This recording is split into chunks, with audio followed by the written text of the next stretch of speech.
Bonjour, 大家好，我是小木 Bienvenue sur ma chaîne Chinois Authentique. On est début septembre, c'est l'entrée des classes.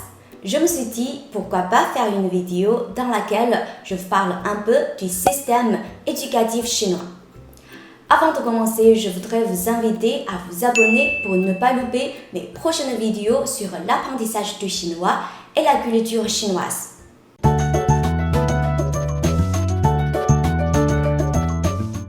La présentation du système chinois se fera des plus petits aux plus grands. En Chine, de 0 à 3 ans, on peut mettre ses enfants à Tuo Er Suo, qui signifie crèche en français. Cependant, contrairement à la France, la Chine est encore aujourd'hui une société assez traditionnelle où les femmes préfèrent rester au foyer pour s'occuper des enfants au moins les 2 premières années. Ainsi, très peu d'enfants vont à la crèche avant 1 an et demi, même si cela reste possible. Quand les enfants ont 3 ans, ils vont à l'école maternelle, qui se dit You'er Yuan en chinois. En Chine, il y a des écoles maternelles publiques et privées. Contrairement à la France, dans les écoles publiques, il faut payer quand même, mais beaucoup moins cher que dans les écoles privées. La différence entre les deux, c'est que dans les écoles privées, il y a souvent des professeurs étrangers qui donnent des cours d'anglais. Dans chaque classe, il y a moins d'enfants qu'à l'école publique et les équipements sont plus modernes. Alors, pour la première année à l'école maternelle, on dit Xiao petit ban classe. La deuxième année, c'est Zhong moyen ban classe. La troisième, c'est Da grand ban classe. Quand les enfants ont 6 ans, ils vont à l'école élémentaire. En chinois, c'est Xiao petit xue, apprentissage. Ils doivent rester à Xiao pendant 6 ans, donc une année de plus qu'en France. En Chine, aller à Xiao c'est gratuit mais obligatoire. Les classes ont en moyenne 40 élèves. En France, pour l'école élémentaire, c'est souvent un ou une professeure qui s'occupe d'une classe. Il ou elle enseigne le français, les maths, les sciences, etc. Mais en Chine, les enfants voient plusieurs professeurs, c'est-à-dire que pour chaque sujet, il y a un professeur. Un peu comme au collège. Les noms des niveaux sont simples. Pour le CP, 一年级. Pour le CE1, 二年级. Et ainsi de suite jusqu'au niveau 6. Avant, les grands-parents s'occupaient beaucoup de leurs petits-enfants. Mais maintenant, il y a de plus en plus de parents qui préfèrent s'occuper de leurs enfants eux-mêmes. Mais comme l'école finit très tôt, vers 16 heures, les parents travaillent encore et ne peuvent pas aller chercher les enfants. Donc, des établissements privés entrent en jeu. Les Tuoguazhongxin, qui marchent comme la garderie en France. Après l'école, il y a des professeurs qui viennent chercher les enfants et les emmènent à Tuoguazhongxin, où les professeurs aident les enfants à finir leurs devoirs et leur offrent un goûter. Quand les enfants ont 12 ans, ils vont à Chuzhong, qui veut dire collège. Chu, début, Zhong, moyen. Le collège chinois dure 3 ans, 1 an de moins que le collège français, puisque l'école élémentaire chinoise dure 1 an de plus. Les classes ont en moyenne 45 élèves. La première année, on dit Chu-yi. La deuxième année, c'est Chu-er. La troisième, c'est Chu-san. Là aussi, c'est plus logique qu'en France.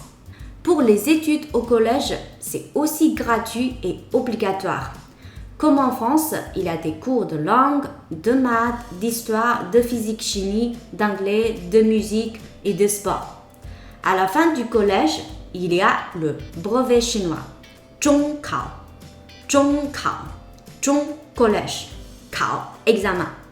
Si tu l'as raté, tu peux aller dans un 职高, le lycée professionnel. Mais avec les diplômes de lycée pro en Chine, c'est un peu difficile de trouver un bon travail.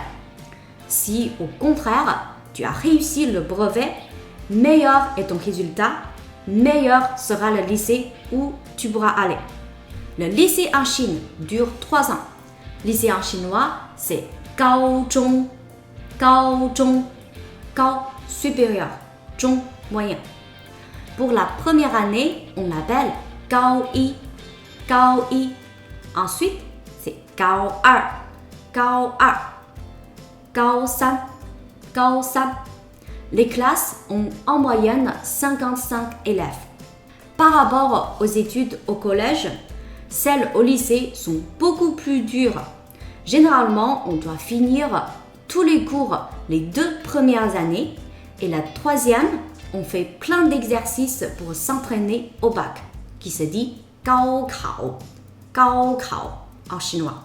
高 lycée, 考 examen. Si tu n'as pas un bon résultat au 高考, tu peux aller en 专科, 专科. Si au contraire, tu as un bon résultat, tu peux aller à l'université pour obtenir le diplôme de licence. L'université en chinois, c'est 大学, 大学, 大学, 大 grand, 学 apprentissage. Les études en licence, c'est souvent 4 ans, 5 ans si tu veux devenir infirmière ou médecin. Après la licence, tu peux continuer à faire des études en master qui durent 3 ans. Puis, tu peux continuer en doctorat qui dure 3 ou 4 ans.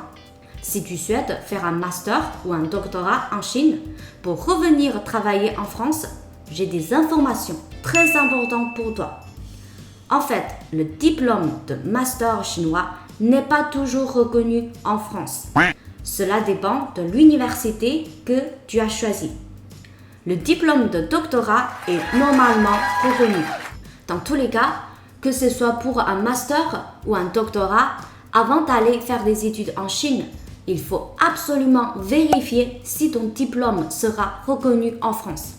Le centre Eniknakik, qui propose des équivalences officielles en France au diplôme chinois, vous renseignera via leur site internet si l'université qui vous intéresse a un diplôme reconnu en France ou non. Sachez que demander une équivalence de diplôme coûte 70 €. Pour finir, je voudrais vous parler un peu de mon mari François. En fait, il a fait 8 ans d'études en Chine. Tout d'abord, il a réussi HSK5 après 1 an d'études du chinois. Et puis, il a fait un master à l'université normale du Sichuan, dont le diplôme n'est pas reconnu en France. Cependant, il a obtenu son diplôme de doctorat de l'Académie chinoise des sciences, qui est reconnue en France. Donc, il a eu des expériences très enrichissantes au niveau universitaire en Chine. Si vous voulez aller faire des études en Chine, n'hésitez pas à nous poser vos questions dans les commentaires. Voilà, c'est tout pour aujourd'hui. J'espère que cette vidéo vous a plu. Si c'est le cas, merci de liker et de la partager. On se retrouvera dans ma prochaine vidéo. 谢谢你们，我们下个视频见，拜拜。